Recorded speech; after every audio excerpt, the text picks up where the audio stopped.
Hi guys, my name is Barnes and today we are going to learn the backside 50-50. 50-50 is basically a grinding axle stall. So as you go up the ramp with a slight angle with enough speed to grind the coping, the more speed you have, the longer you can grind.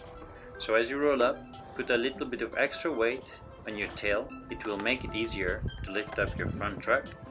Use your shoulders to guide your board.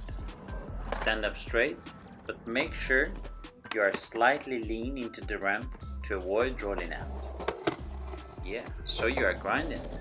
And then, before you come to stop, while your momentum is still going, you want to come in. To get back in, put a bit of weight on your tail, lift up your front truck, and push your front in and roll away. So there you go. You learned how to do backside 50-50.